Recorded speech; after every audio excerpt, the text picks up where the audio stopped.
Vou falar sobre Zygmunt Bauman e a sociedade líquida. Quando ele anunciou, o mundo precisa de um governo único, e o Papa Francisco é o único com capacidade de ocupar esse cargo, aquilo eu falei, interessante isso. O que nós teríamos no início do ano, que eu estava a ponto de ver o que ia acontecer para unir o globo num governo único? O Papa Francisco estava reunindo líderes do mundo inteiro para propor uma nova agenda. Aí eu vou para Zygmunt Bauman e ele chama a atenção que nós precisamos de um governo único. E quando eu vou nos intelectuais do Vale do Silício, que são hoje os grandes mentores da riqueza mundial, eu vou falar sobre isso em algum momento, a riqueza mundial hoje está na mão de poucas famílias. Eles falam, precisamos de um governo único. Creio que o Apocalipse fala o seguinte, aquele que tem entendimento, calcule o número da besta. E a palavra calcule no grego ali, não é você ficar fazendo conta com letra para saber qual nome vai dar 666. Se é o nome de Hitler, se é o nome do Papa, se é o nome de Ellen White, se é o nome de Saddam Hussein. Aquele calcule é contabilize. Mas eu estava observando os sinais dos tempos. Como é que isso aqui que eu acabei de ler para vocês, de Apocalipse 13, vai se cumprir? Aí eu comecei a ler, li vários autores, Yuval Harari, que eu li a trilogia, 3 livros dele pelo menos, não sei se ele escreveu outros. Eu escrevi o Homo Sapiens, eu li o Homo Sapiens, Homo Deus e Lições para o Século XXI. E quando eu li Yuval Harari dizendo que o futuro vai ser uma época pós-trabalho, em que as pessoas serão controladas. Você sabe que nós temos hoje, porque o Apocalipse fala algo que a gente fica pensando, como é que isso aqui vai se cumprir? Como é que vai se cumprir? Eu várias vezes me perguntei, quando eu estudei a Bíblia com os adventistas, como é que vai ser isto, que o anticristo vai colocar o mundo inteiro sendo obrigado a cumprir uma lei? Isso é impossível. E mesmo hoje a gente pergunta assim, nessa rivalidade, eu acabei de ver uma mensagem agora da ONU, o presidente Bolsonaro falou algo lá, o Trump falou algo, depois veio o Emmanuel Macron e desfez tudo o que o Bolsonaro falou. Mesmo assim, criticou a China, porque vocês sabem que a China está sendo acusada de ter até campo de extermínio, ou campo de concentração com muçulmanos. Estão questionando a China de desrespeito aos direitos humanos, o outro está questionando a China da questão do Covid. Aí o Irã está de relações cortadas com os Estados Unidos. Eu estive no Irã no ano passado e achei interessante que em Teherã eu não podia usar cartão de crédito, porque não tinha. Ele não trabalha com cartão de crédito internacional. Eu cheguei em Teherã, se eu não tivesse um pouco de dinheiro no bolso, eu ia ter problema no hotel. Não aceita cartão de crédito por causa do embargo americano. E eu pensava, Senhor, como é que vai unir o Irã com os Estados Unidos, com China, com França, todos assim opostos? Como é que no Brasil vão unir pessoas de direita e de esquerda? São tão antagônicos. Mas eu estava observando os sinais dos tempos. Como é que isso aqui que eu acabei de ler para vocês, de Apocalipse 13, vai se cumprir? Aí eu comecei a ler, li vários autores, Yuval Harari, que eu li a trilogia, 3 livros dele pelo menos, não sei se ele escreveu outros. Eu escrevi o Homo Sapiens, eu li o Homo Sapiens, Homo Deus e Lições para o Século XXI. E quando eu li Yuval Harari dizendo que o futuro vai ser uma época pós-trabalho, em que as pessoas serão controladas por algoritmos. E eu me lembrei que o Apocalipse fala o seguinte, aquele que tem entendimento, calcule o número da besta. E a palavra calcule no grego ali, não é você ficar fazendo conta com letra para saber qual nome vai dar 666. Se é o nome de Hitler, se é o nome do Papa, se é o nome de Ellen White, se é o nome de Saddam Hussein. Aquele calcule é contabilize. Contabilize o que ela faz. E por que é um número da besta? E eu noto que ali tem algo muito sério relacionado à lei de Deus. Sabe por quê? No Antigo Testamento, Deus deu uma ordem para o povo de Israel. Você colocará a lei do Senhor na tua mão e como frontal entre os olhos. Eu não sei se você já viu alguma cena de Israel, que tem o judeu orando lá no monte, no Muro das Lamentações, e ele fica orando lá, né? Baruch haba Beshem Adonai Eloheinu melech. Ele fica orando lá no Muro das Lamentações, e aqui ele tem uma caixinha preta na testa, e ele amarra aqui no braço. Hoje os judeus colocam no braço esquerdo. Ele coloca um outro, o que está ali? Ali está o Shema Israel, Adonai Eloheinu, Adonai Echad. Ouve, ó Israel, o Senhor teu Deus é único, a lei do Deuteronômio, os mandamentos de Deus, para ele sempre se lembrar com a sua ação e com a sua mente que Deus é único e que tem os mandamentos de Deus. E o cordeiro senta no trono de Deus Pai, e a besta senta no trono que o dragão lhe dá. E o cordeiro coloca o seu selo sobre os 144 mil, e a besta coloca a sua marca na testa, e o cordeiro coloca a marca na testa. E a paródia da besta é justamente o quê? O contrário do tefilim dos judeus. Se era a lei de Deus que tinha que estar no frontal e na mão, e ali a besta coloca um sinal na frente e na mão, eu não preciso entender isso como literal, como sendo um chip que vai estar aqui debaixo da pele. Eu preciso entender como diz o Apocalipse. É uma analogia do oposto da lei de Deus, ou seja, vai ser colocada uma lei que vai me impedir socialmente de guardar os mandamentos de Deus.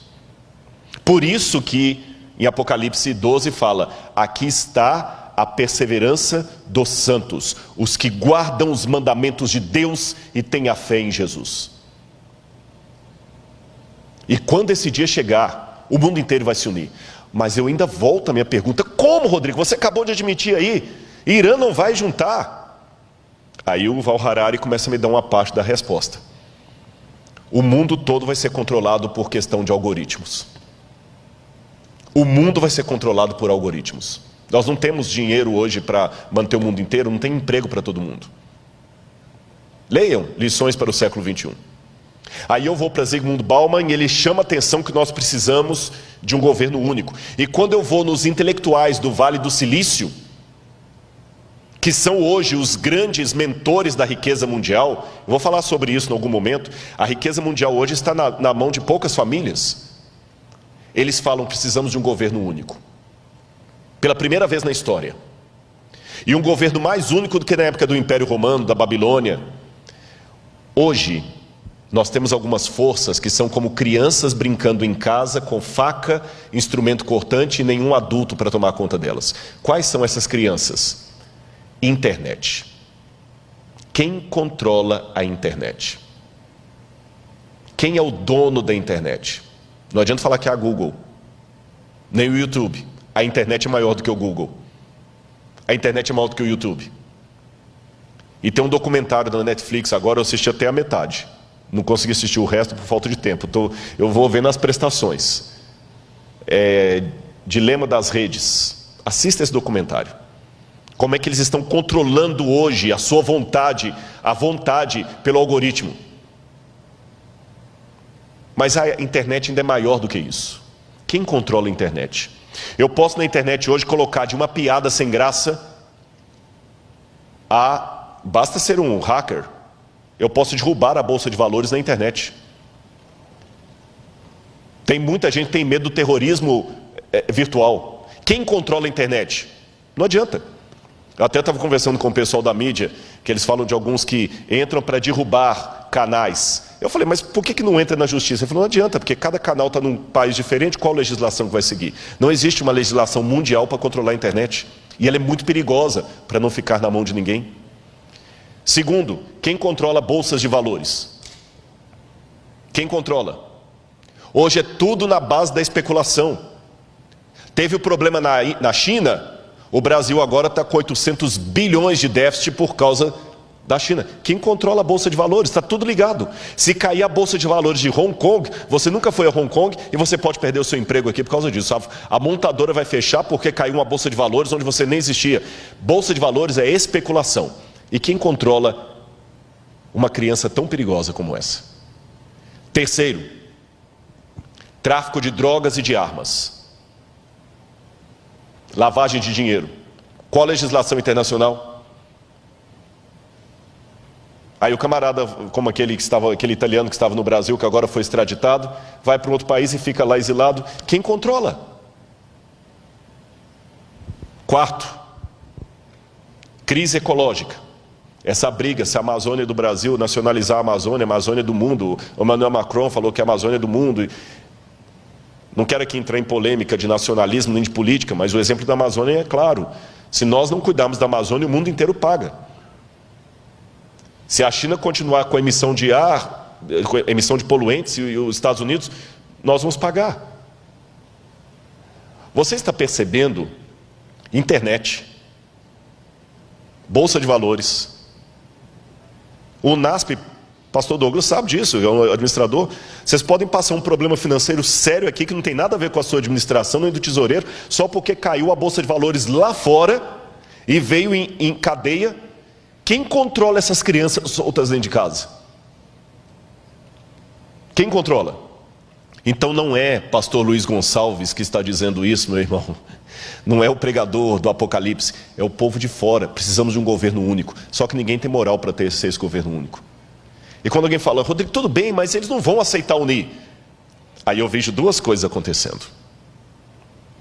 Em primeiro lugar, como é que eu falo isso aqui agora?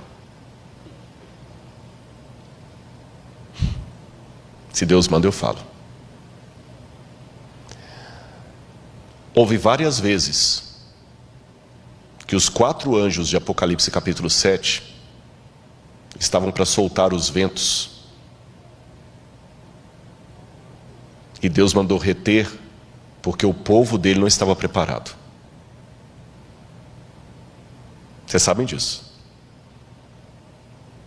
Eu tenho a ligeira impressão, não estou afirmando, ligeira impressão, que os ventos estavam para ser soltos esse ano. O que nós teríamos no início do ano, que eu estava a ponto de ver o que ia acontecer para unir o globo num governo único? O Papa Francisco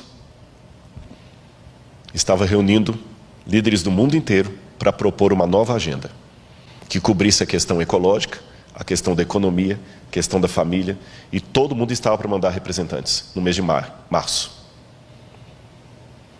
E coladinho nisto, fazendo parte do mesmo projeto,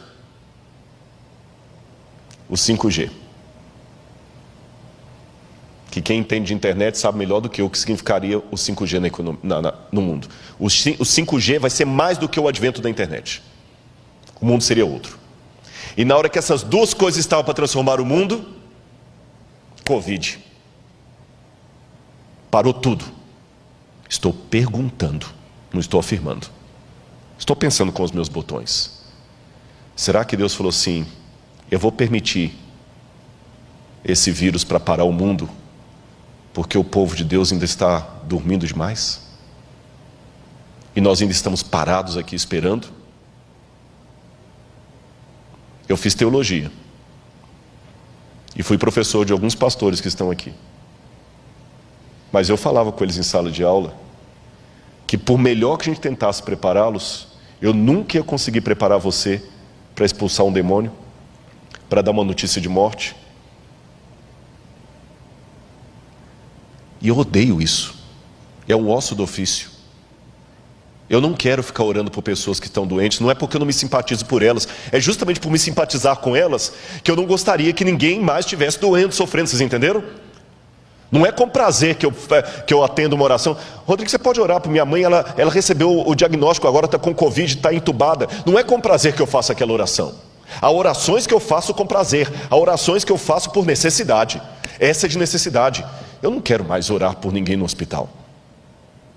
Eu não quero mais ter que apelar para alguém voltar para o povo de Deus. E até quando Deus vai reter os 4 ventos? E Deus, na sua sabedoria, fez 2 coisas, na minha humilde opinião.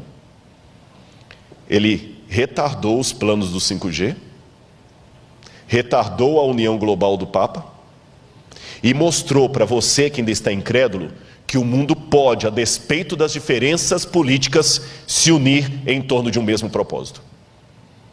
Seja de esquerda ou de direita, está todo mundo usando máscara. Seja a França ou o Irã, está usando máscara. Seja Israel ou a Arábia Saudita, estão usando máscara. O Covid parou o mundo. Parou o mundo. Um decreto mundial pode parar o mundo. É isso que o Apocalipse falou que vai acontecer. Eles estão pedindo um governo, agora fala-se localização, não é mais globalização. Como eu disse, eu posso estar equivocado, E daqui a 30 anos alguém usar esse sermão e falar: o Rodrigo Silva, 30 anos atrás, achando que Jesus ia estar perto de voltar. Mas pode ser que eu não esteja equivocado. Volto à ilustração do homem infartado, com dores no peito. Na dúvida, se eu tenho alguém que tem problema cardíaco, eu levo para o hospital. E eu tenho certeza que qualquer médico vai falar: nota 10, é isso mesmo. Leve para o primeiro hospital, deixe o médico diagnosticar. Você não brinque. Como eu não sou especialista em história mundial, eu não brinco, eu corro.